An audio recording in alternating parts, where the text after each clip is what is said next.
accounting standards. We trusted experts who got it completely wrong.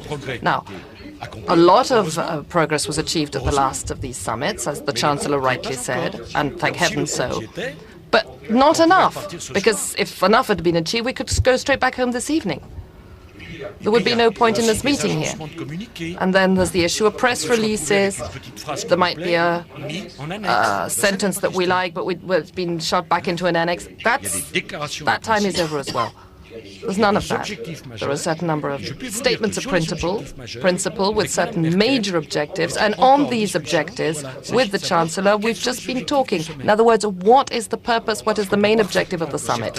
Now, I know perfectly that some don't want to talk about impetus and stimulus. We do, and that's exactly what we're doing. But regulation is not simply a word, an empty word. It is a major objective. The first television chain. Chancellor, Mr. President, you actually gave us objectives here that seem to be very definitive and very final goals. When you're talking about fiscal stimulus packages, Madam Chancellor, that is where you see limits, don't you? And the French President, will you actually, unless you stay until the end of the summit, even if your aims are not realized? Well, says the Chancellor, I don't think that we're engaging here in any barter trade. As those 20 countries that are united in the name of G20, I think what needs to be developed is a common understanding that we have to do everything in order to avoid such a crisis from occurring in the future. I mean, this is not a natural catastrophe. It is quite obvious that there are sort of developments that went in the completely wrong direction. A lot of people predicted that would happen, and I think we need to tackle the root causes of it. I mean, each and everyone knows that something needs to be done, and there is a growing awareness of this. More and more people are arguing the case of more regulation being necessary, but sort of weighing this one against the other and playing it off and saying, well, if you want to achieve this more regulation for the hedge funds, you need to be more accommodating on other points. I think that wouldn't be sort of in keeping with the magnitude of the crisis. I mean, if you look at a number of programs, for example, fiscal stimulus package, the United States of America has done something quite impressive, but we in Europe too.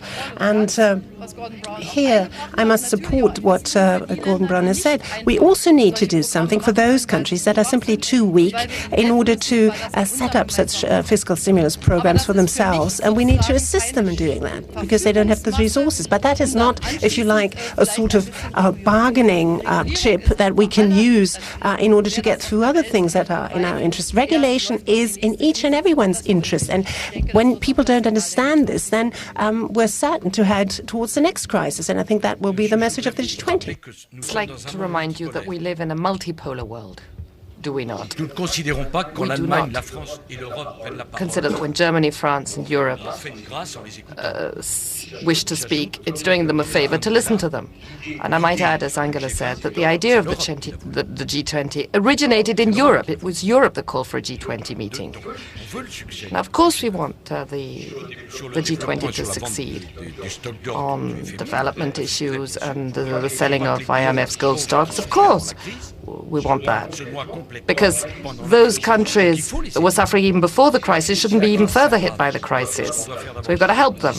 As to what more needs to be done, we've never stopped thinking about it. We continue to do as much as possible. But we're not pointing fingers. We're not fingering anyone as being responsible for the crisis. What we're saying, this is a historic and unique opportunity, to quote Angela Merkel, to build a new world. And this opportunity, we do not want to see us pass by. We are in the 21st century. The time has come to lay the foundations of rules and regulations for the 21st century. This has nothing to do with ego. This has nothing to do with temper tantrums. This has to do with whether we're going to be up to the challenges ahead or not. Now, of course, we have to make compromises, especially when there's 20 of us around the table.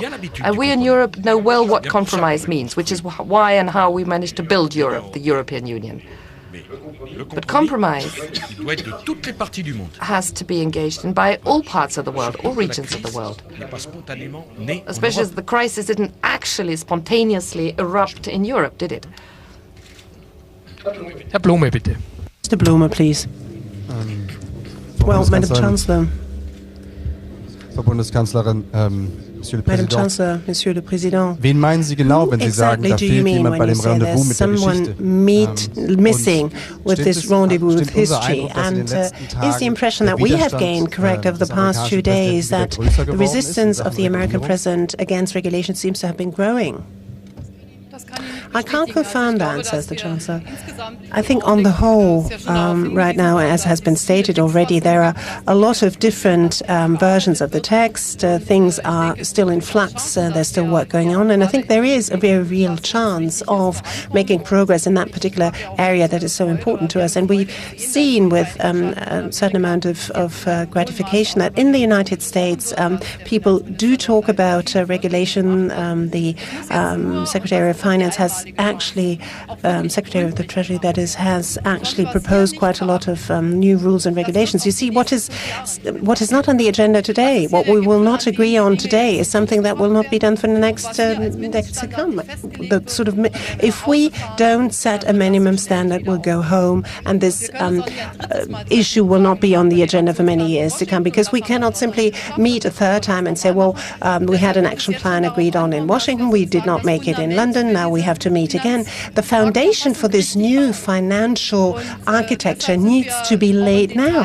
And this is why we are so tough, or it may seem to people that we are so tough, because we say we simply cannot afford to remain vague on these fundamentals for a new architecture. And I think we do stand a chance of reaching this. Barack Obama's election raised so many hopes all over the world and in Europe. And you know, the decision the French government took to reintegrate the command structures of NATO showed how much importance we attach as the Franco-German axis to Europe and to the transatlantic relation. Mr. Obama was elected on change. Yes, we can. And the article that he signed and that came out in France, Germany, and throughout the world is an excellent article. I trust Mr. Obama. But no doubt, in the United States, just as in Europe, the administration must be in step with what its leader says. It is Mr. Obama that signed that article and spoke so eloquently about tax havens. And I'm sure he knows what we're talking about. I'm sure he understands us, and we trust him. But we're talking about today and tomorrow. And as was just said, this is about today and tomorrow. After tomorrow, day after tomorrow will be too late.